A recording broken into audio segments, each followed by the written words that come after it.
T minus 50 seconds.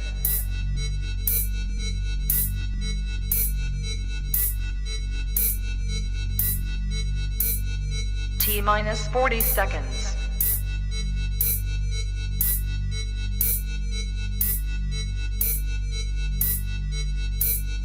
T minus 30 seconds.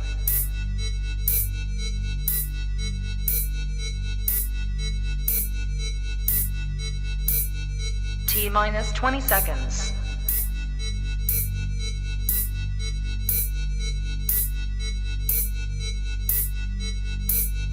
Ten, 9, 8, 7, 6, 5, 4, 3, 2, 1, 0.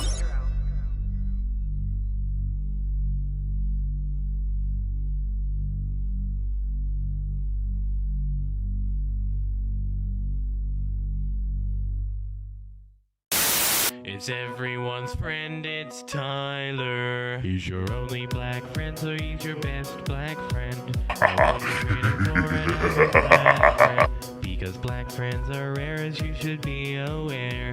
He smiles like Richard Pryor, so just sit and stare. It's everyone's friend, it's Tyler. It's everyone's friend, it's Tyler. It's everyone's friend, it's Tyler. Hello everybody, this is Tyler Preston 20. I'm here with Pablo again, and we're going to react to a video that has been done for Kendi for the whole entire YouTube series for BookTube. And so before we react to the video, let's see the whole entire trailer to give you guys an idea of this whole entire BookTube series for young kids. Nothing wrong with the people. There's nothing wrong with the people. The dog that Lucy was talking to, that was her own bottom. Ew.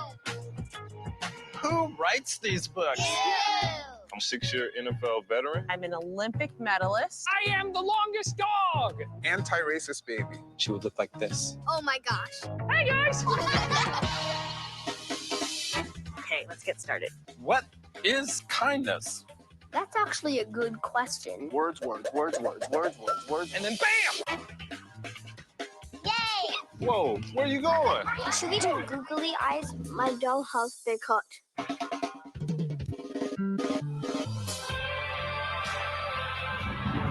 Just because you look different, you shouldn't be treated differently. That's exactly right. I love that Lucy is unstoppable. I'm unstoppable too.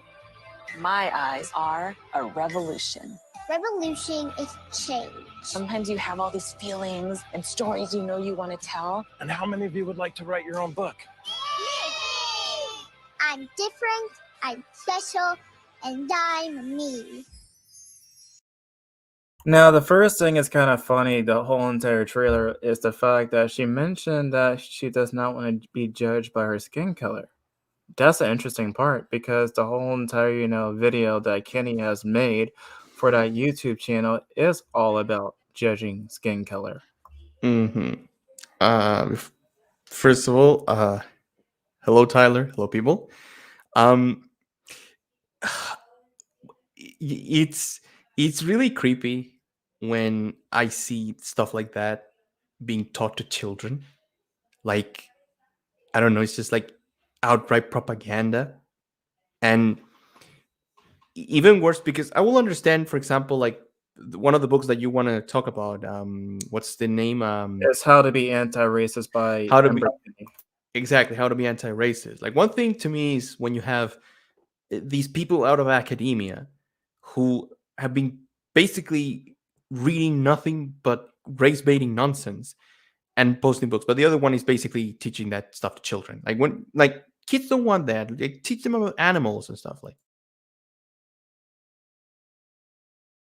All right, here's a chapter directly from How to Be Anti-Racist. There's like a lot of citations that I put in my notes. So before we even react to the video that has Kendi, I want you guys to have an understanding about what kind of ideology he has. So without further hesitation, let's read it out loud. So a racist, as defined by Kendi, is someone who is supporting a racist policy through their action or inaction or expressing a racist idea, while an anti-racist is one who's supporting an anti-racist policy through their actions or expressing an anti-racist idea. I'm anti bad things, okay, guys? That's what I try to say. Yeah, it's so strange. To me, I don't see any sort of difference between the two words right here as defined by Kendi, because when you go further into the whole entire book, it's like the most racist ideas I ever read. So here's another page right here. Exactly. Okay, what is the problem with not being racist? It is a claim that signifies neutrality. I am not a racist, but neither am I aggressively against racism. Who But talks like there's that? but there's no neutrality in the racism struggle. The opposite of racist is not racist. It is anti-racist. What's the difference? One Tell me. Tell me what to know. okay, okay. One either adores the idea of a racial hierarchy as racist or racial equality as an anti-racist. One either believes in problems are rooted in groups of people as racist or locates the roots of problems in power and policy as anti-racist. One either follows racial inequities to preserve as racist or confronts racial inequalities as anti-racist. There's no in-between space of not being racist. The claim of not racist neutrality is a mask for racism. This may seem harsh, but it's important at the outset that we apply one of the core principles of anti-racism, which is to return the word racism back to its original proper usage. Um, okay, now reading that, what I can tell is basically it's either you're with us or them. And the thing is that this doesn't properly define what racist really means. Because if you're telling me that basically if an anti-racist is someone who opposes a so-called racist idea, then imagine if I don't know, imagine if I go to South Africa and where the majority of people are black and there's a considerable white and Asian minority who at this point, I remember that, I don't know if you've seen the images, but a long time ago they actually suffered from a riot and they had to actually go out in the streets and protect themselves because they were out to get them. So in a society like that, can we still talk about racism according to this guy? No, because every time they say racist, and I will tell you this, like they're talking specifically about countries like the United States or the UK, like white majority countries. And the fact that they say racist, they try to mean basically the entire structure of this country is racist. And and it's funny when he mentions about Richard Spencer. Like I don't know why they take that guy seriously. Did you know he's an FBI informant? That I did not know that. Yeah, he is. Like he's such a glowy. Oh, Wow, it's like, the only time I seen like Richard Spencer like was that one time he was like hit in the face by the Antifa members, and that's how he got super viral. yeah, I remember that too. And the thing to me that was really like creepy was how quickly plenty of leftist YouTubers were immediately defending the idea of punching anyone you disagree with. Like at first they say it's okay to punch a Nazi, but then the thing is that Nazi pretty much means everyone who they don't agree with. So pretty much it means that it was okay to be like violent against your political opponents. And again, like Richard Spencer was never popular for that. Like what did he had? He had like one moment where he said "Sieg Heil" to Trump, and that moment, and after that, no one talked about him. And the thing is that I don't know why people give him like so much credit, like saying that, oh, this is the guy who's gonna make America white supremacist. No, he was just an idiot. He was just an idiot who said constantly that, oh yeah, we're gonna create the white ethno state. We don't know how, but we will make it. All Can right, I read? Can I read that bit right there? The common idea. sure. So it says, and I quote: "The common idea of claiming color blindness is akin to the notion of being not racist, As with the not racist, the colorblind individual, by ostensibly failing to see race, fails to see racism and falls into racist passivity. I just love how it's just words, words, words. The language of color blindness, like the language of not racist, is a mask to hide racism. Our Constitution is colorblind. U.S. Supreme Court Justice John Harlan proclaiming in his dissent to Plessy v. Ferguson, the case that legalized Jim Crow segregation in 1896. The white race deems itself to be the dominant race in this country. Justice Harlan went on, I doubt not it will continue to be for all time if it remains true to its great heritage. A colorblind constitution for a white supremacist America. Now, again, when someone says they're colorblind, the reason why they hate them so much is because when you're colorblind, you don't buy into their rhetoric. Because in my case, for example, like I mean, it would be silly for me to be a racist because I'm a South American. I'm born out of mix. Like my continent is the mix of indigenous, African, and European. So the idea of being racist is ridiculous. But it's just hilarious that example right there. I can understand it, but one judge during the Jim Crow era doesn't mean that the Constitution is actually racist. Because again, race is never mentioned in the Constitution.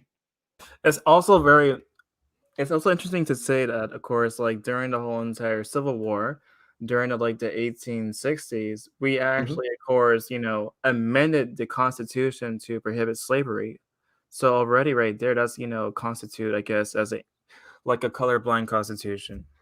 Exactly. And it's even, I would say, more damning as an example because when I hear these people say, "Oh, America was founded on by white supremacists, but for white supremacy," um, okay, can you quote me on that? Because again, I still find it really weird how they will base that I claim. mean, I think the main reason why they claim that is because, the whole slavery issue, because the founding fathers, some of them had slaves. I think that's the main reason why.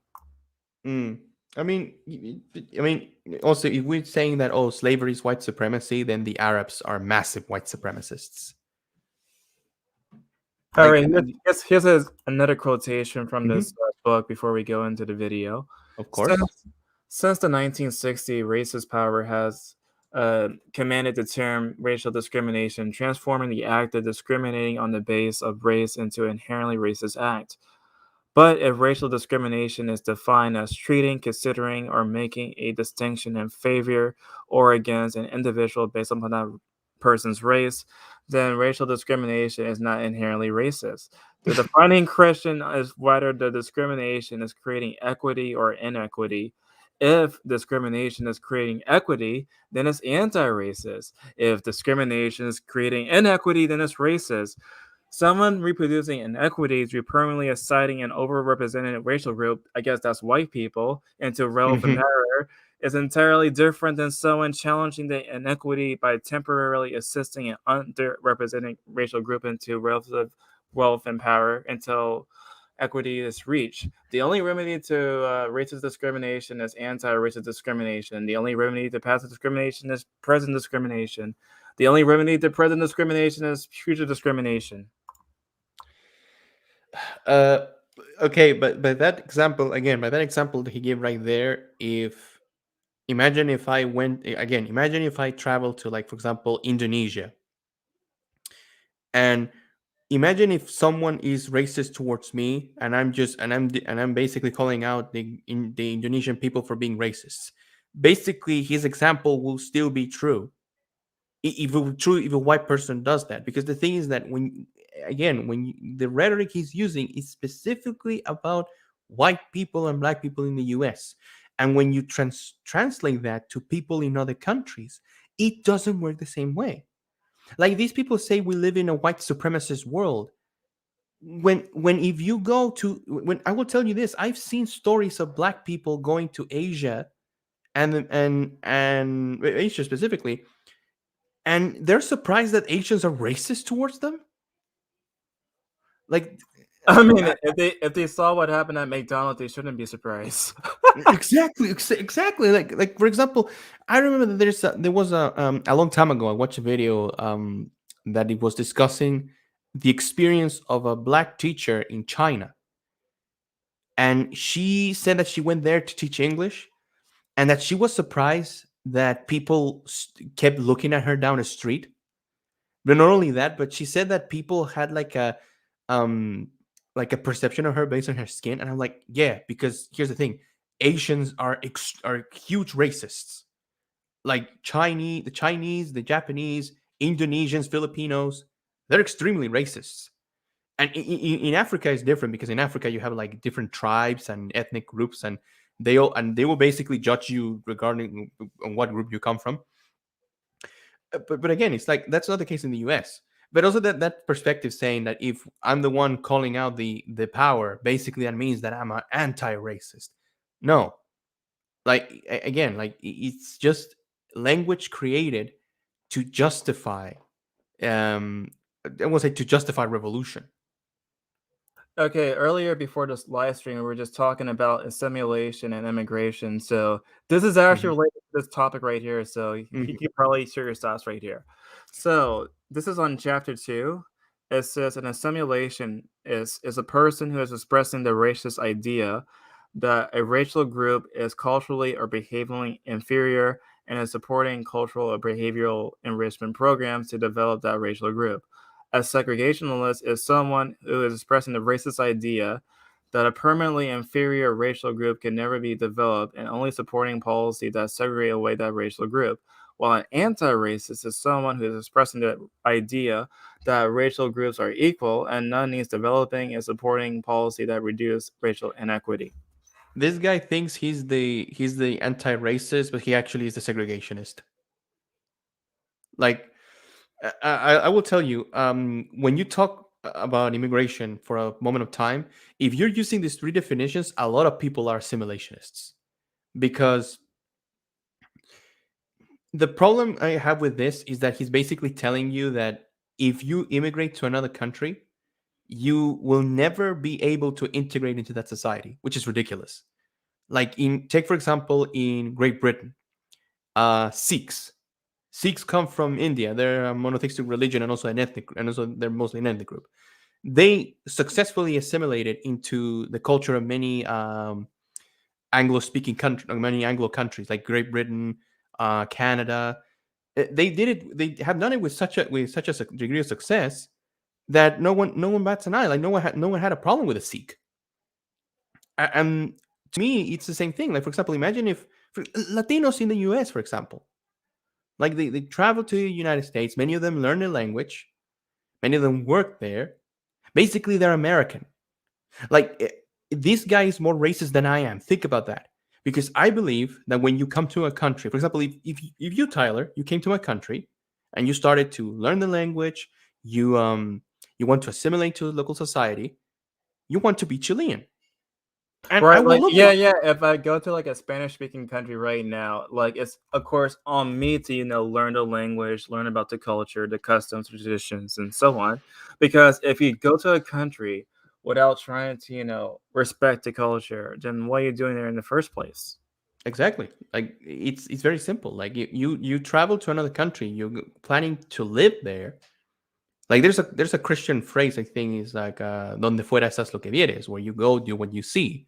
Basically, if I travel to the United States or any English speaking country, I will try to integrate into local society because that's what's expected. Because I'm current, I will reside there, and the hope is that in the future those people might become part of that country, because not many. Because here's the thing, most people I know don't have a belief that a particular nationality has a right of blood to the soil, like that these people have like blood and soil. That was an idea the Nazis had. Like again, if you come here, you can easily become a Chilean, a Brazilian, not an Argentinian. We don't want Argentinians here, but you can become a part of that culture.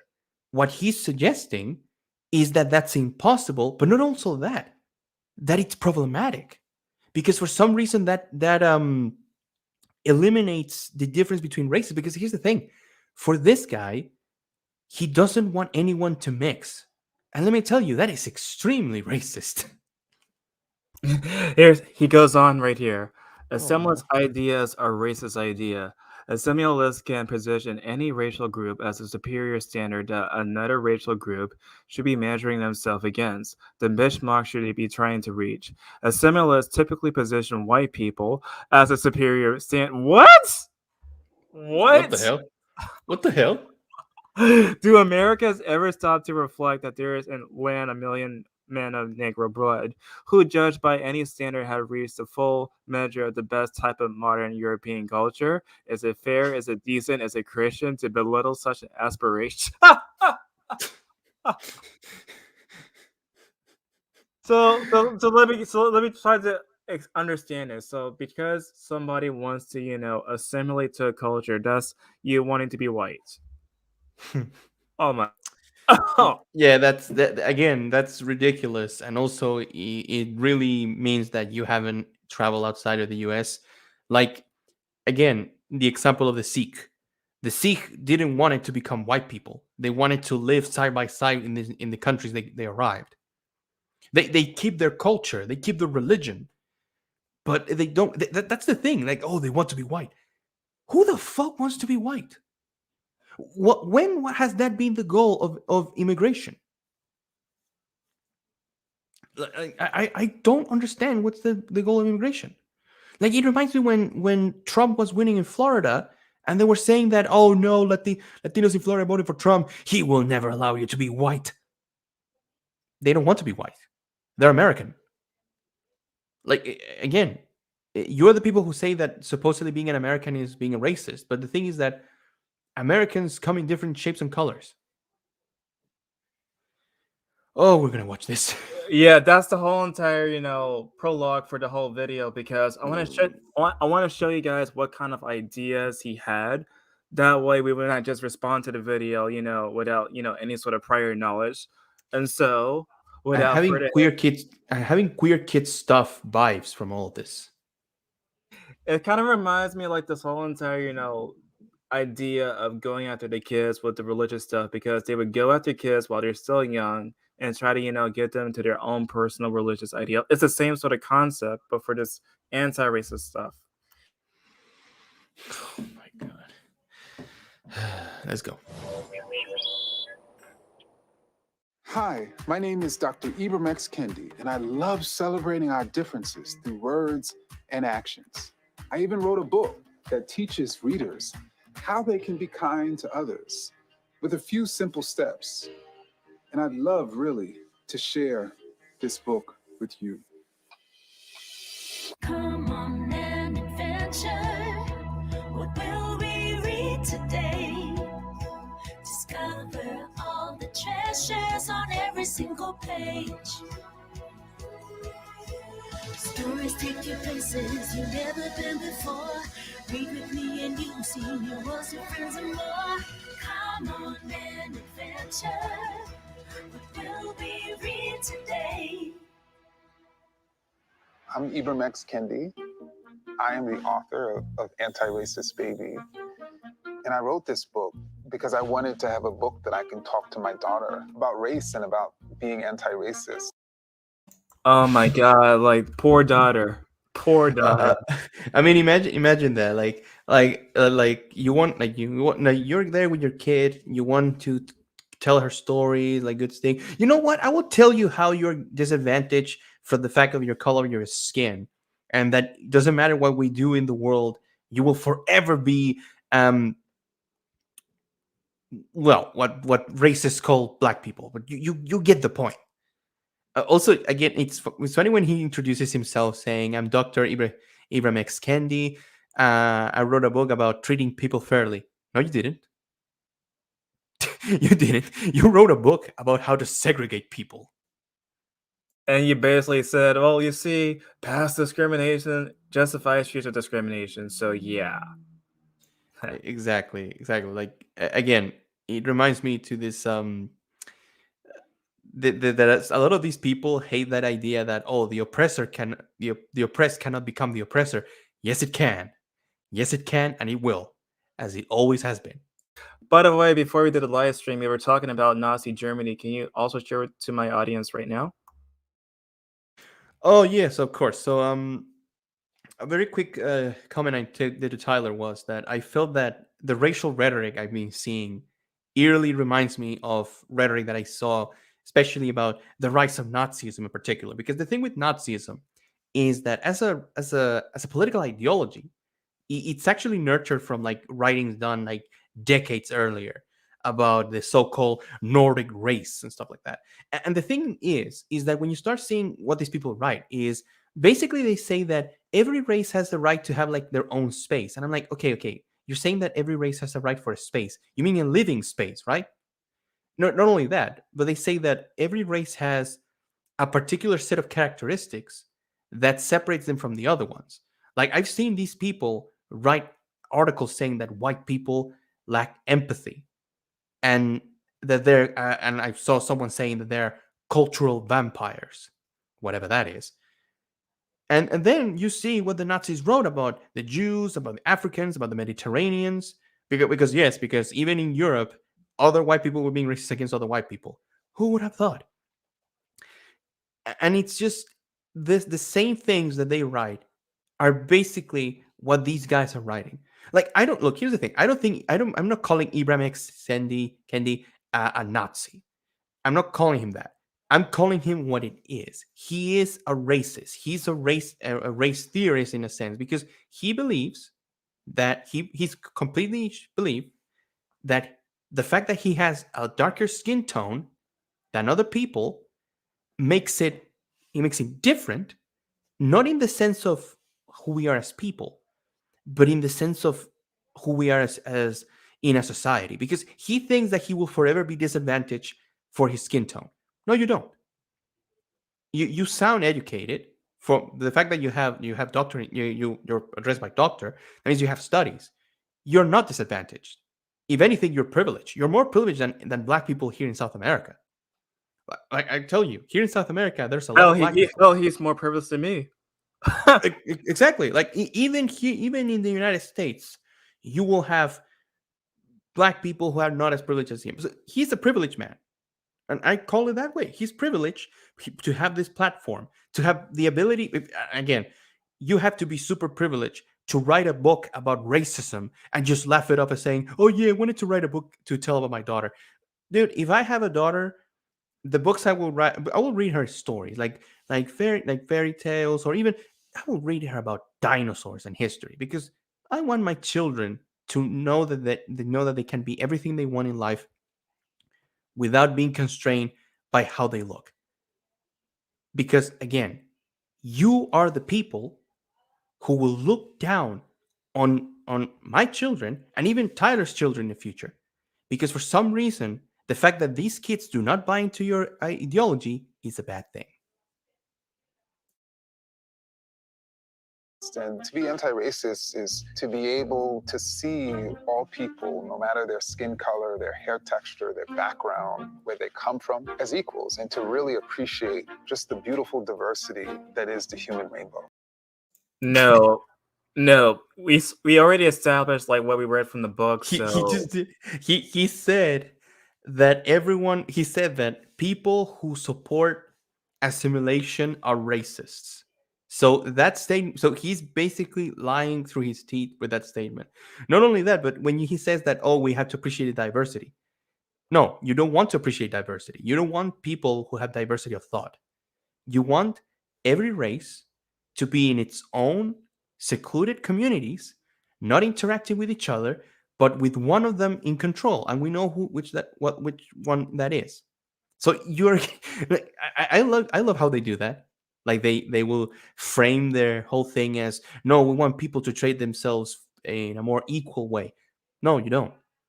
You want one group to be chastised for every problem that has ever happened in human history, while you and other people basically farm the money from a lot of gullible white people. That's who you are. That I'm not lying. I'm not inventing that. That is your whole base right there. exactly, because according to recent articles that I read last year, it said that books like his and also White Fragility are like the number one for the New York bestseller for the race topics. And not just that though, but not just, as an overall bestseller, but they're using these sort of books to actually train people into their ideology. There's like government programs that I've seen documents and also various types of schools using their Hmm. entire works to go out and indoctrinate little kids. Hmm. Exactly. And again, let me tell you this: the majority of people buying these books are gullible white people. They're I 100% tell you that that's the main demographic these books target to, because they do this thing where they say that if you don't do this, you're a bad person. And the thing is that no one wants to be labeled a bad person in general. But the problem is that they're basically framing it as if your inaction, or you're in a sense, you're feeling that, no, I don't see race, like I have a really diverse group of friends. That's bad. That's wrong. That's not what they want. What they want is that you become an activist who will continuously parrot their propaganda, and they want that you see. They want, for example, you have, imagine that you live in let's just put it, you live in an inner city. You have a group of friends that have come from different walks of life. You have like black friends, Latino friends, white friends. For these people, they will basically tell you that you being friends with these people doesn't mean that you don't hold racist views. Because I mean, come on, I know that it's like an old argument, but I still say that it's true. Like, if you hold racial beliefs that discriminate against particular ethnicities, why you will bother to have friends from different ethnicities, especially if you live in like in like big cities like in the United States. It doesn't matter if they're brown or white or black skin. What matters the most is what's on the inside. That's kind of sad that this kid is actually saying that out loud because we just read a chapter just, right now about Hmm. how he basically rejects colorblindness. And Exactly. what the kid is saying right now is the literal definition of colorblindness. Hmm. Not only that, but if you think about it, these people want to take your children and basically be the ones who are going to teach them important life lessons. I've seen a lot of people say that it's a good idea to homeschool your kids, especially nowadays. And I will say it's okay, you want to do it, but I will feel that the logical step would be to, number one, defund these programs that promote, I will say, basically racial separatism, because that's what they are. And also look into the things that they're doing. Like, I will suggest to parents, go look at the books that they're giving to your kids, look at their teachers. And I will tell you this: if you read these books and they basically tell you that because of your race or because of your the way you align politically, you're a racist, I will tell you, go basically take those teachers into account. Because this, I will tell you this: these guys can preach everything they want. Like, I don't have a problem if Ibrahim X Kendi wants to spread racial propaganda. That's fine, but not do it on closed doors on children. That's something I oppose. Like, you want to do it, you're fair, you're open to do it, but not with little kids. Yeah, exactly. Because kids are the most vulnerable of all of us because they actually look up to adults, to do stuff in their day to day life. And Hmm. so when you teach them at a very young age, they get very impressionable. And so they're gonna start to regurgitate what you're saying, what you're doing, blah blah blah blah blah. And so when you start to actually tell kids some of the ideas based entirely off of your book, like how to be anti-racist, the results is that you're gonna have even more racist kids in the future generations to come. I mean, it reminds me that in 1984, it is established that one of the first lines of defense of the party are children. Like, one of the things that they do is that children are indoctrinated to the point that they will report on their parents if they have committed wrong thing. And in a sense, that's what they want. They want a young generation to grow steeped in their propaganda, because that will mean that there will be constantly one generation that will teach the other one. Again, not too dissimilar from what the Nazis or the Soviets did. Like the Nazis and the Soviet had huge young youth wings in their parties. Also, Let's continue. I want to also point out that in Mein Kampf there has been many parts where Adolf Hitler also referred to the Jews as, different types of like bugs or insects. Well, like you said earlier, there has been papers like, calling white people parasites, literally a research paper calling white people parasites. How is that no different than what the Nazis said? How is it It's no not different? is not different, and I will tell you that the greatest difference I will see is that while one is considered intolerable, the other one is considered progressive. And it reminds me that a long time ago, I don't know if you remember this, but there was some guys basically trolled like a publisher. Basically, they took sections of Mein Kampf and replaced Germans and Jews with men and women, and they gave it to someone to peer review it, and they published it. I think I heard about a similar kind of game before. Yeah, I heard about like it's funny how their ideologies are so similar. We should get treated the same way, even if other people judge us by our skin color or what we look like. So y'all mind if I read this book? Yeah. Yeah. Antiracist Baby by Ibram X. Kendi. Anti-racist baby, more like activist baby. Poor baby. He that baby right there is gonna suffer so much later in life. I also want to mention the illustrator, Ashley Lukashevsky, who's a great illustrator.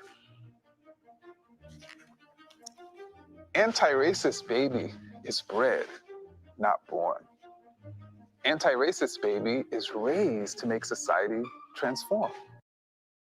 Wow, that is like not even subtle. It's like he literally say he wants them to grow up to be an activist, and that first page alone, crazy. Babies just see people as people. Babies are taught to be racist or anti-racist. There's no neutrality. Take these 9. What? What? Okay. I've, if I remember correctly, like I can mention this point. So I think that one time I talked with someone. I think it was like a Brazilian communist I used to know, and she mentioned one time that she was conditioned from birth to see herself as white. And when I asked her where she can give me that information, she couldn't answer me what she meant.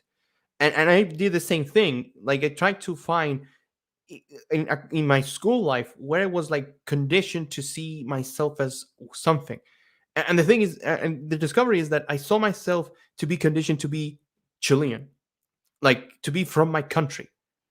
So I mean, it's different because I mean, Chile is a different country in terms of like the differences between the ethnicities and peoples, like compared with the United States. But that this perspective that we're taught to be racist from birth, again, it sounds like you're talking that there's like a biological component in every group of people that makes us see everyone different. And look, the thing is this: people will have preference to be like with their own in, I don't know, in many situations. Like that's not rocket science. That's something that's something that we know even from like our primate ancestors. But this idea that you educate people to be racist even from the like the womb, I still don't know how that happens. I still don't know where you see that. Like even I'm in not. abuse Let's education. I'm gonna try to play like devil's advocate for right here. So I'm guessing the main thing that they're trying to argue is that because of your environment, that's how babies, in turn become racist. Maybe that's what they're trying to say. Mm. But like, if it's actually like what you're saying right now, that they're literally born to be racist, then yeah, that's an awful, silly idea.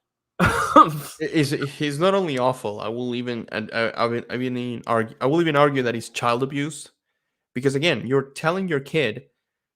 It will be the same way. Like to me, it will be the same way if, like, I don't know, there's a white supremacist who is teaching their kids to like look down on other races. It will be the same. with Dr. Ibrahim X Kendi right here. Also, by the way, I'm 100% sure that Ibrahim X Kendi is not his real name. Yeah, I'm pretty sure that too. Like, I'm pretty sure he's like one of those like activists who change their name because it's like their slave name. And steps to make equity a reality. Step what? What step is this? One. Open your eyes to all skin colors. Anti-racist baby learns all the colors, not because race is true. If you claim to be colorblind, you deny what's right in front of you. No. No.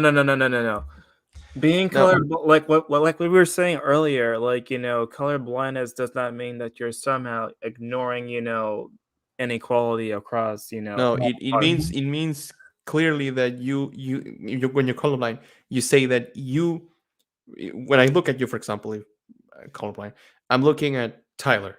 I'm not looking at a black person. I'm looking at Tyler, and it will be the same for other people with the different races. The problem for these people when they hear someone saying they're not colorblind is that they automatically think that because they have linked race to so many social problems, they feel that they don't see them when the reality is different.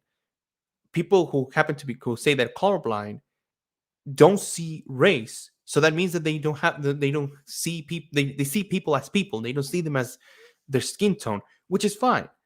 But that doesn't mean that they don't say look that there's inequities in the world. And again, the reason why they have to shame that kind of behavior is because they want to teach children that that kind of behavior is unacceptable, and it must be like purged from their minds. Like this idea that they because I will tell you that kid right there basically will grow. If I'm not so sure if he still believe that, like, because I don't know, like kids grow up with like their parents and influences change. But you're telling those kids that basically, if this kid sees his friends who happen to be white and Latino or Asian, he will stop looking at them as his friends who happen to be different skin tones, and he will see them as a race, like as a box full of labels. You have to see color, you can't just ignore color. This is so creepy, just watching this. All of this is just creepy. Mm-hmm. No one should deny what they see. If you want to change anything, you have to see each other. Step. What step is this? 2. Use your words to talk about race. No one will see racism. Are you fucking kid? Like they're Can you let it finish that segment, because I want to hear exactly what he's saying completely. Okay. Please. If we only stay silent. Don't stay silent. If we don't name racism, it won't stop being so violent. Right there. So what do you want to say, Tyler? So the first thing I wanted to say is like they're kids. Obviously, of course, when you're dealing with kids, you're gonna probably tell them at some point, of course, I'm not gonna deny this, that they might actually, face discrimination based on their race. That's gonna happen, I guess, to all of us at some point. But to talk about race all the time with kids, well, they're kids, and of course, they cannot possibly understand the nuances of complex conversations like this. And so they're just gonna focus on the toys or other things that kids do other than race. So to talk about race all the time, I'm not sure if it's the good way to parent kids. Exactly. I mean, in my perspective, like the problem I have is that again, these people use the kind of language they use because they try to be like ambiguous, but they know what they're talking about. When he says we need to see racism, again, racism is basically by them defined when a white person does something, or that's basically what it is. Because the thing is that when you tell them to detect those things, you're basically making them like basically telling them, hey, you see this thing, like this thing is unacceptable, you need to shun whatever this happened. But again, since we know that when they talk about what racist is, they're not meaning things that are actually racist. They're talking about like For example, the inequalities in the United States, which, yes, there is a racial divide in the United States when it comes to like income inequality, and in some cases, like for example, fatherless homes or jobs or payment. Uh, I get that those things exist, but pretending that there hasn't been anything to change those things is what really bothers me. And there's a reason why. Because if you pretend that change has happened, people are not going to believe that these things are the problems that you make them to be. You have to make this like a infinite loop that it doesn't matter how much we try, it will always be there. So basically, you create a situation where people will constantly be listening to your propaganda one day after the other one. I mean, I will tell you this. Maybe in 20 years' time, his daughter will be like the next leader of BLM. I tell you this. I bet that we're gonna be talking about her daughter one day, or our children will be talking about her daughter and say, Oh my "Wow, god. she's done." I would probably be like 40 freaking years old by then. We're gonna be like you're be sitting like King of the Hill style with a bunch of beers and be like, "Yeah, do you remember when people? Do you remember when people were obsessed over race?" And you'll be like, "Oh yes, I remember it." Oh my god. By that time, the United States is gonna be los Estados Unidos de América, because I believe that more Latinos are gonna be moving there. Yeah, we're gonna be just North Mexico by then. Exactly. What step is this? 3. Point at policies is the problem, not people. Some people get more while others get less, because policies don't always grant equal access. When he says policy, he's referring to equity. So he's saying, well, you see, there are companies out there that don't have a disproportionate amount of minorities. Therefore, it must be racist. That's what he's saying right here. Exactly. And even that is, look, no one is going to have access to the same things, like even down here. But again, it's not that I can't debunk everything he says, but I can pretty much tell you that his view of the world is not universal, it's purely American. Because here in South America, the greatest divide is class, and it will always be. Like you can be black as hell, and you can live in like a really privileged neighborhood. Like there are rich black people in Brazil right now, or even in Peru, for example. In Peru, the Peruvian football team, one of the most famous players, La Foquita Farfan, he's black as hell, and he's really popular and famous. So then the idea that he, for some reason, is oppressed is ridiculous, because everyone loves him. And even down here, like, you can be white as hell and you can be poor. Well, in general, everyone in South America is poor. Not just that though, but it also depends on, autonomy. Like there are some people that have different interests. And so sometimes, certain groups gravitate towards certain fields in comparison to other fields. Exactly. Like when we see, for example, women going through like nursing or health of nursing careers, and men going to STEM fields, which I always think that is kind of exaggerated, because it's like, again, women have a different interest than men. Wow. But again, it's like when he says policy, like you're meaning that even if we make, for example, even if we make a policy that says, okay, for the merit of being black, you're gonna be earning $500 a week for the sake of being black. You're telling me that even if we do, well, it's ridiculous, but even if we do things like that, you're telling me that there's no change. Again, you look like like an individual that had proper education, that you know how to properly talk. Like, I can listen to you. You sound educated. So don't tell me that policy, because I mean, even worse, I will tell you, he might have even be basically the result of a diversity quota. I wouldn't be surprised too, because they have been pushing. So is that policy racist? Like, will anti-racist baby will look at that and say, yeah, that's racist? It'd be actually be pretty ironic, because it'd be going against their own ideas that they wanted to indoctrinate the baby to begin with. Exactly. The problems are the policies. I would make some policy changes to make things fair. That's the world I want to live in. What step is this? 4. 4. Shout. There's nothing wrong with the people. There's nothing wrong with the people. Nothing wrong with the people. Shout it. There's nothing wrong with the people. Except for white people. Children now sit down, and I will now cheer for Chairman Mao. That's exactly how it feels like, and I can see that he's showing different types of families. Like again, I feel the problem is always feel the problem is that we as a society have moved far like a long time. Like, and we'll tell you this: racism, sexism, and homophobia, and all that stuff. You can still find it happening, but we live in a different world from like 20 years ago. Seeing this, okay, someone said something. Yeah, seeing this kid's speech being shown to kids disturbs my mind. Us too. Us too. It is. It does. I mean, to me, what amazes me is that this is made by YouTube. So basically, not basically, YouTube is endorsing this message.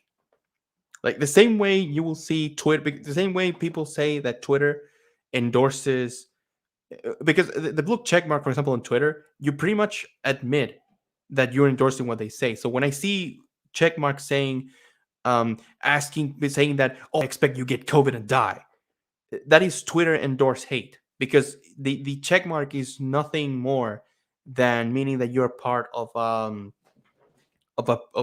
privileged few on the platform. Also, here's a curious fact right here, because I just heard, a long time ago that people like Anita Sarkeesian are part of that whole entire Twitter console thing, whatever.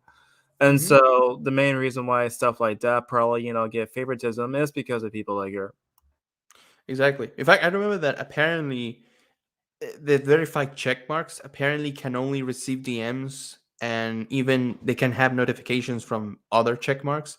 So basically, I mean, for these people who already live in bubbles, you live in an even bigger bubble.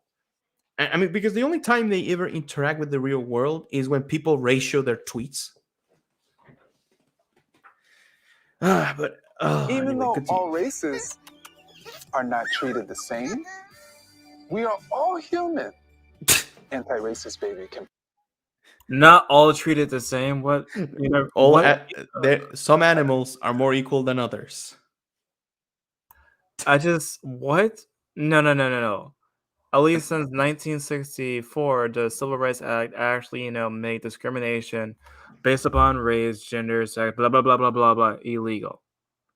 And so, what is he talking about? Because people are treated the same in terms, of doing stuff in real life. So, yes, it's true that there are different classes of people that might struggle more than others, but that's a class issue, not a racial Exactly. issue. Yeah. I mean, to put it into perspective, I see that he's showing like different types of families, and yes, you will. I mean, yes, there will always be problems, but here's the thing: everyone will have a problem. Like, Yeah, and sometimes because Mhm. for example, when people are born with certain medical conditions, of course, some people have it worse off than others, but that's because of that situation that they were born with. Exactly. And I mean, what you're saying is basically you're putting yourself down based on your skin tone. Because let me tell you this, I find it really hard. For example, I imagine that if this guy gave an interview, he will say like something, yeah, I experienced racism since a young age. Dude, I doubt that the city you studied, you experienced any real racism. I don't know that you haven't. Like I don't say that anyone doesn't experience discrimination. Like I did experience discrimination when I was young, based on my condition basically because I was autistic. I'm autistic. That you will face discrimination eventually. But I will tell you this: wherever you come from, I doubt that you experience discrimination like in like a big blue city, like in the U.S. specifically. But I mean that can be just be me. But again, like you can't tell me that say that all humans are equal, but then your writing suggests that the idea that you think that is inherently racist. So you're lying again. Like it's incredible how this guy can write a book saying something and then write another one saying the opposite. proclaim. We're all human and we all need to take care of each other. You treat others like you'd want to be treated. We are human. What step is this? 5. Celebrate all our differences. Anti-racist baby doesn't see certain groups as better or worse. Anti-racist baby loves a world that's truly diverse. Diversity means that there are people from everywhere, even from different countries. I have a lot of friends and they all look different. But to me, they're just all my friends. What step is this? 6. 6. Knock down the stack of cultural blocks. Anti-racist baby appreciates how groups speak and dance and create as they choose. Anti-racist baby welcomes all groups voicing their unique views. I'm gonna stop you right there. First of all, when he says that anti-racist baby has friends of all groups, you just told us that assimilation, it's wrong. So you don't want people to be mixing, Mr. Dr. Ibrahim X. Kendi. I don't know why I'm calling it Dr. Ibrahim X. Cindy. Like it's a. I don't know why. I don't know why I'm calling him that. Is it because of the whole entire like the Latinx whatever crap? That's why you're doing that. Let me tell you this: there will be a moment in which every name will be replaced with X, and basically there will be like gamer tags from like Xbox in 2008, like that kid who can constantly complain about getting sniped. But it's again, you told us that you wrote that you hate the idea of people mixing. You don't want that. You want everyone to be basically. You basically want a huge city with everyone living in ghettos of their own race. That's what you want. That's not what I want. Because again, for these people, they see, I will say, a culture or a race as something that has to be preserved. But also, you say, oh, he understands that there are people with different opinions. And when the kid said diversity means there are people from all countries, no, this guy doesn't think that. For him, diversity is a room of 10 black people who think exactly like him. That's diversity. Diversity, for me, it's a room of 10 people of different places, of different skin tones, from all walks of life. That's diversity. What you want is not diversity. You want a single, unified blob of what you want to talk about. Also, it's so funny when you're showing a baby just tearing down blocks. I'm like, well, that's exactly how your political opponents feel about you. Like yeah, they don't see. you're basically tearing down the blocks of racial Yeah, acceptance. yeah. I mean, you put it this way. I always say this: like, how much can you undermine the political structures and institutions of a country to the point that when you eventually get in power, because that's your purpose, that you want to get in power. How much do you think that how much do you think you're going to rule from the rubble? Oh, by the way, he does in fact want to get in power. Have you read his whole entire statement on wanting to have an anti-racist department for United States government? No, but I assume that it's basically like an ideological police force. Hold on, I'm gonna share with you like the statement, but continue talking while I'm search for it. Okay. But again, yeah, I'm okay. I read with that because basically the whole idea of power, that's the goal of that thing. Because the goal of him is he will be the one to be on top. Not personally him, but the idea, the view of the black race be on top of everyone. And someone may listen to me and say, "Oh, you're such a racist. How you say that?" No, that's what they believe. That's exactly what they see, what they believe. It's not me pretending that I read something and I'm misquoting him. No, no, no. That's exactly what these people think. Because when you have how do I put it this way?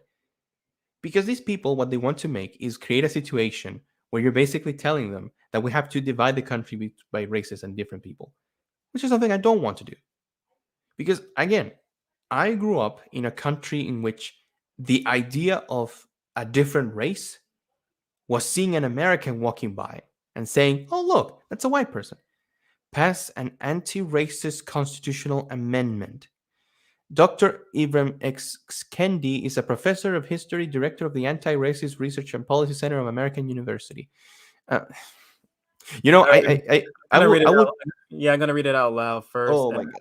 You know, okay. just simply tell you that I don't know why, but have you seen how much how so many black activists have a face that just tells you this guy is going to throw accusations of white supremacy regardless of if you're white or black? Yeah. Okay, here we go. Okay, listen. To fix the original sin of racism. Wow!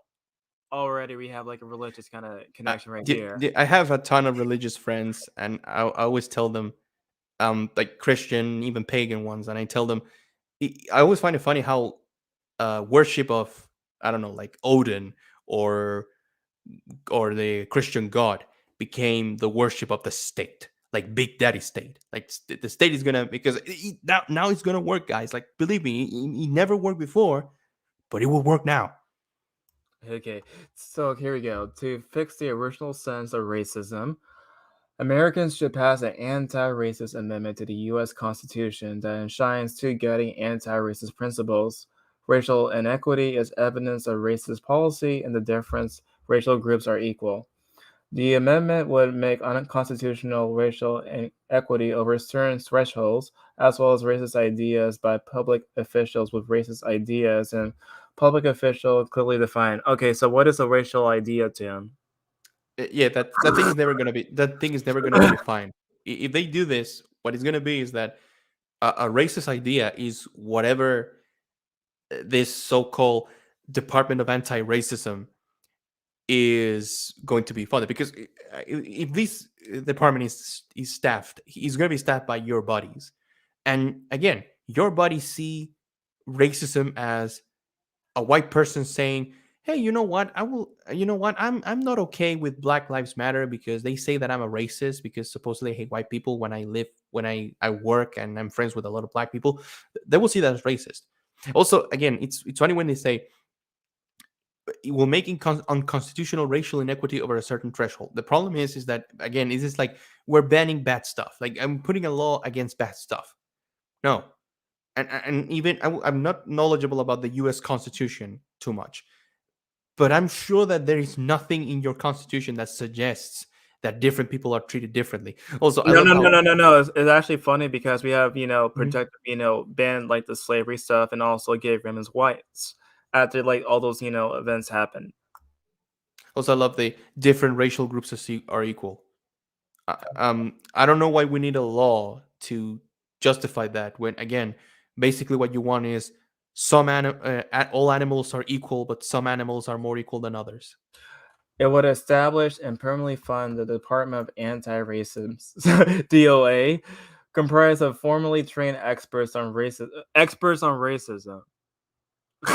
As if you have to be an expert on So racism. that means they will pick up the most active Twitter race baiters, and that's gonna be the board. Okay, then let's see. Let me go down there. The experts on racism with no political appointees. The DOA would be responsible for clearing all local, state, and federal public policies to ensure that they won't yield racial inequality, monitor these policies, investigate private racist policy when racist inequity suffers. So basically, he's trying to say, like, if there's like X amount of, white people, any minorities in that whole entire group. Hmm. Okay, the DOA will be empowered with disciplinary tools to win over against policymakers and public officials who do not voluntarily change their racist policies and ideas. Again, what is a racist idea? What's a racist policy? Is it because of not having equity that's like a racist policy? Exactly. But yeah, that's the whole entire article right there. I mean, again, like you don't. I mean, they will never define those things. Like they will tell you, they will give you like one sentence to say what it is, but it will be basically up to interpretation.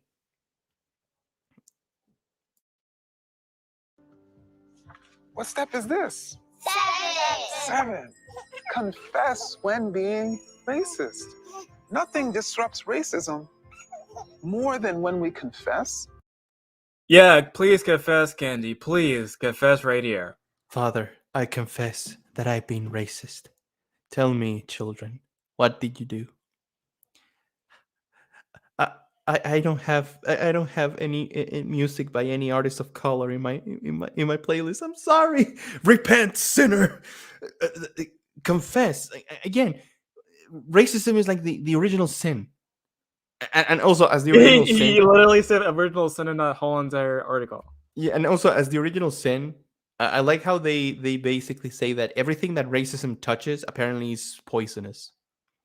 Like I remember one time a long time ago, if anyone's listening, I um I was in a server with a lot of people who had heavy communist leanings. Well, they didn't knew that they were communists. They were like these left wing guys that they will tell you, no, I'm not a communist. Yes, you are. You don't know it, but you are. And I told them that we should start to reclaim the swastika because as a symbol, it's an important symbol for many peoples, and doing it will take power away from white supremacists. And then they went on a tirade, basically telling me that I'm wrong because for some reason now that they used it is completely like stained by racism. You know, And I'm like, it's the same thing with the OK symbol. Apparently, because of that one person who used it in that, I think, or the moon man, the moon man. You remember the moon man? Like there's a McDonald commercial of there's a character called Moon Man that was really that was to advertise Mac at night, and some white supremacists, or not even white supremacists, like some trolls from 4chan did like basically say, hey, we make like edits of this guy like shooting black people and singing racist songs. We can get people to believe that he's like a racist symbol, and they actually did it. Yeah, it was the same thing with the whole OK symbol. Like you see, we made Or this whole Pepe. we had to make this whole entire chart, and so we're gonna convince like a lot of people that using the OK symbol is somehow racist. Exactly. The racist ideas we sometimes express. We all learn from our mistakes, because then next time we might find ourselves in the same situation and we know how to deal with it and get through it. Hey, it's okay that you messed up, just here's how you would handle it next time. And what's that with this? You don't get to do that. You don't get to do that in this world. Oh no! You're gonna get canceled if you did something wrong. Yeah, you're gonna get canceled and you're gonna get sent to basically like the public tribunal. And basically, they will tell you your crime. You committed a crime against this community and these people. You're excommunicated. Like that's not what is happening. Like little kid, like you're. I mean, of course, you're a kid. You're gonna be naive, but this is not what he's telling you. He's telling you that if you commit like a thought crime, you will be judged not on the merits of if you did an actual crime, but the fact that you thought something that it was forbidden.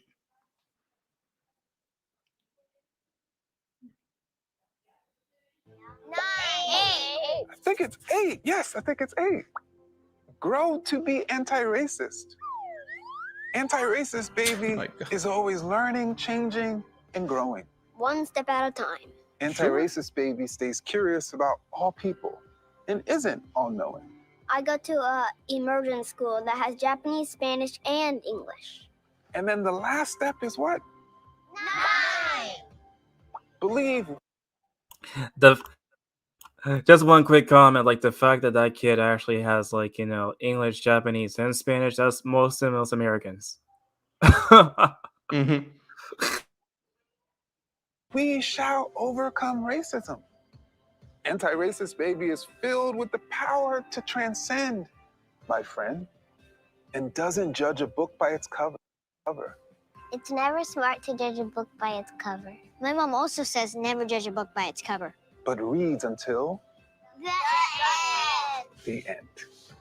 I like the book because it teaches you about racism. If they're like a different color, they still should be treated the same way. It teaches us that we need equality in all colors because some people aren't treated fairly. But we need to change that. I will make one roast that. You should just get together and have dinner. So that is anti-racist, baby. Thank you. So does anyone have any questions? Oh, your hand shot up first. What's your question? What was your idea to make anti-racist book? I just think that we should be talking to young people about all of the different ways in which we're different, and then all of the different ways in which we're the same. Oh my god. It's funny that he was like, oh, the little black girl, I'm gonna do her first. uh, it's yeah, like, look, we can have those conversations. Like this is the problem that I also have. Like, they're acting like conversations like this were never had, but these are conversations that they should have with their parents, because nurturing happens in the home, and these people basically what they want to do is take away that aspect of raising your kids, and they want to be going to be the ones who tell your kids what to think.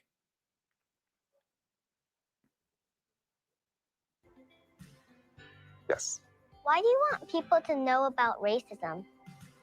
Unfortunately, we live in a society where there's racial inequality. Certain people, because of the color of their skin, are mistreated. And that's wrong. And in order for people to learn that, we have to teach them that that's wrong. Does that make sense? Yes. What is policy? I told you I have a daughter. She doesn't like policies in our home. And one policy she doesn't like is her bedtime. She's like, why does my bedtime have to be 7:30?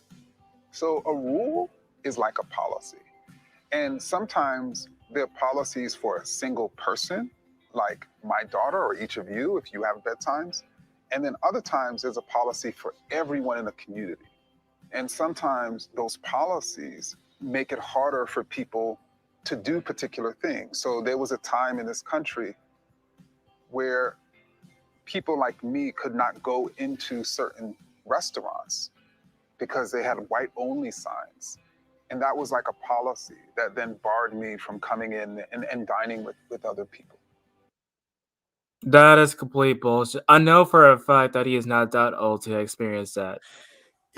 Yeah, not also that, but look, yes, that happened, and we have to talk about it because I feel that it's important because it's a part of not only your history, but it's a part of like world history. But you never lived that time.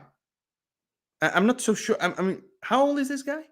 Hold on, let me check on Google for 1 second. Yeah, yeah, because I mean,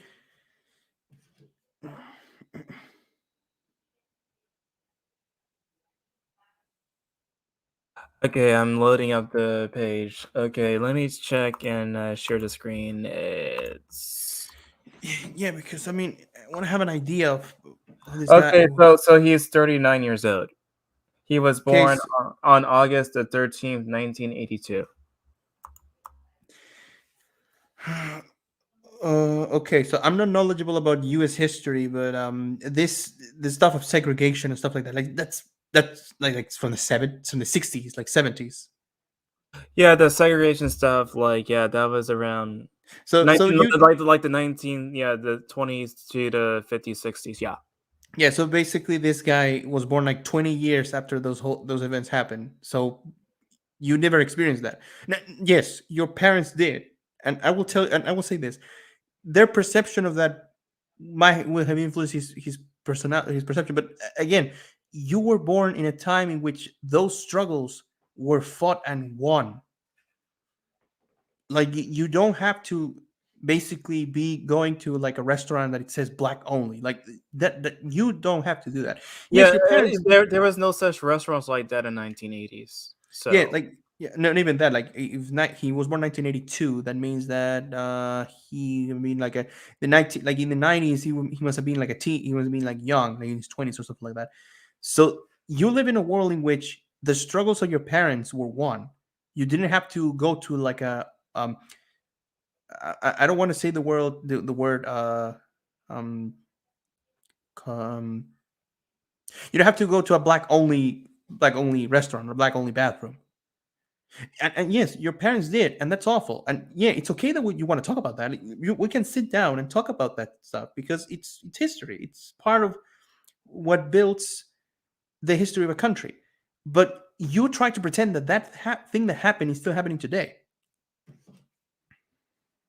Exactly. So it's so strange that he's trying to frame it like he said, well, people like me couldn't experience that. Well, I guess yeah, your ancestors couldn't have experienced it. My ancestors actually experienced that too, because I actually have a story too, where basically like during the whole entire segregation stuff, like during the 1950s, 60s, my now deceased grandmother, she was also a teacher for like a majority Mm-hmm. white students.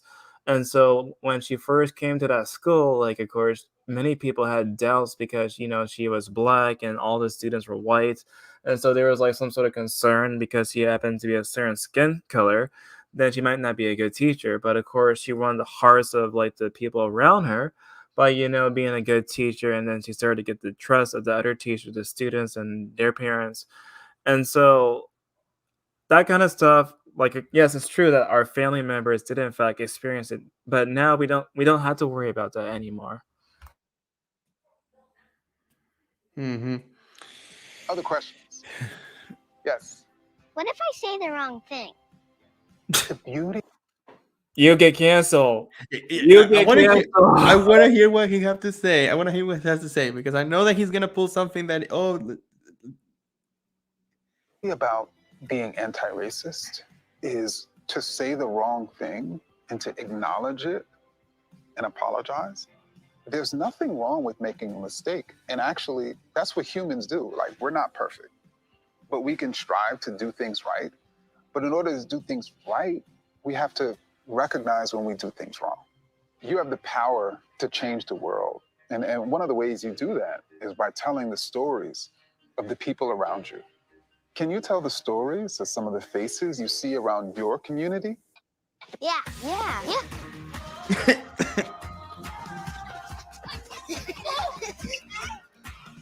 Should we do googly eyes or beads? Googly eyes. My story is about Mariana. She loves helping people, and she's a really kind person to me. We have to help each other. That's the way the world should work. My story is about how everyone is different. I'm gonna make a dress. My story is about a woman that I saw at the park, and she was wearing this beautiful outfit. This one's of my dad. I made it look like a kimono because when my mom and dad married, they were wearing kimonos. Oh, look, mine doesn't look so bad. My story is about my mom from Mexico. She's really, really sweet and she loves to have a great time. I'm really lucky to have this mom. The fact that this kid is, have a mom from Mexico just proves yet again that, of course, gringos who say that all Latinos are brown are wrong again.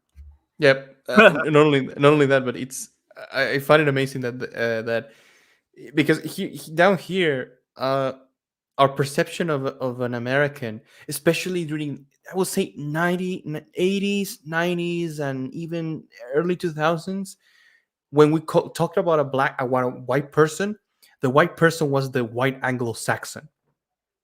Like that's what it was. So the other aspect is that when you hear these kids, like, just think about that.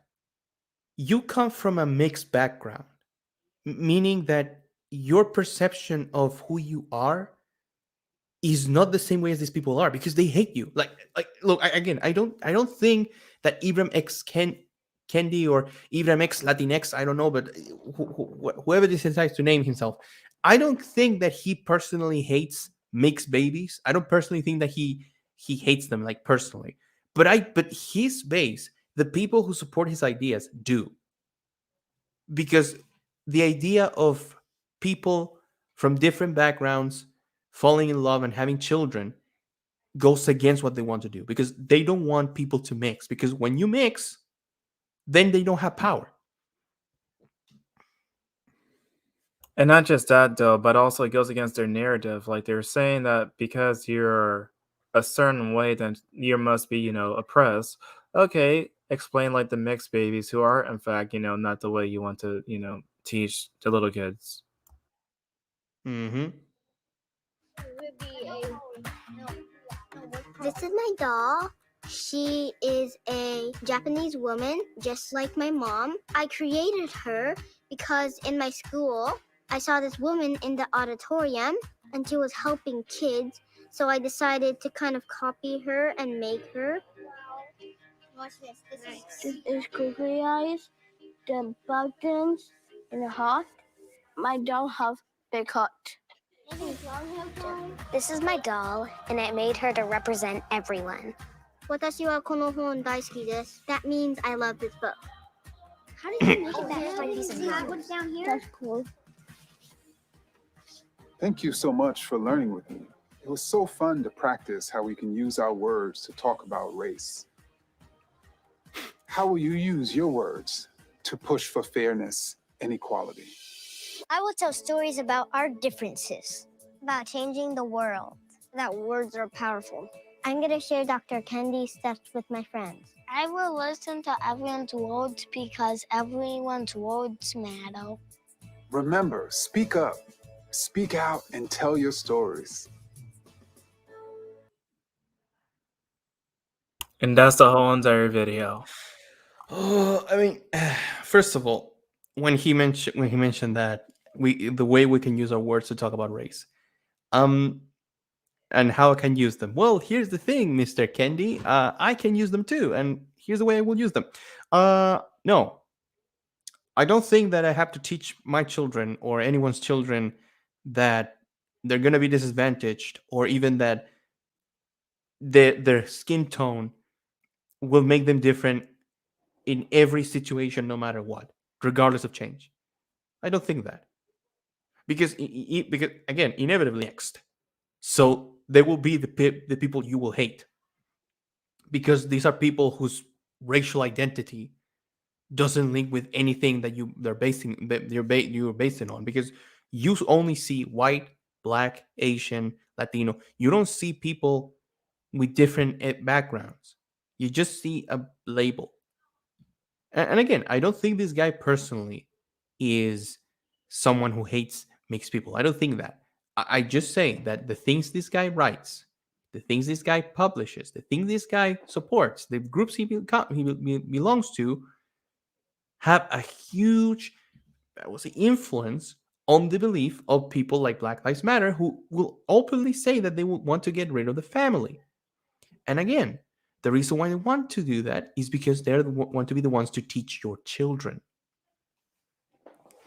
They Exactly. can do. They can look. They can publish all the books they want, but they cannot do it. But they want to. They want to talk about those things. Do it in public. Don't do it private. Because when you do it in like a school room or in a university, they have the privilege that no one sees them. So basically, they can say all this outlandish or even outrageous or dividing language all they want. But I will suggest this to the parents: look into what your children are reading, what they're sending you to read. And Yeah. On the point about reading Mhm. the books, like Okay. also just don't take my quotations at face value. Make sure to actually research the quotations after you've seen them on the video. Exactly. Well, anyway, before we sign out, you want to share your social media and everything else? Yeah. I go as Owl Ghost on Twitter. I came back, if you would say, a month ago, after I was unjustly suspended because Twitter hates Latinos. I also am part of a podcast, Que Paso Podcast. We delve about Latin American subjects and in general politics across the Americas. With the same A on Twitter, Que Paso Podcast. And aside from that, nothing much. Those are my social media accounts, and I would like to say thank you, Tyler, for inviting me to this.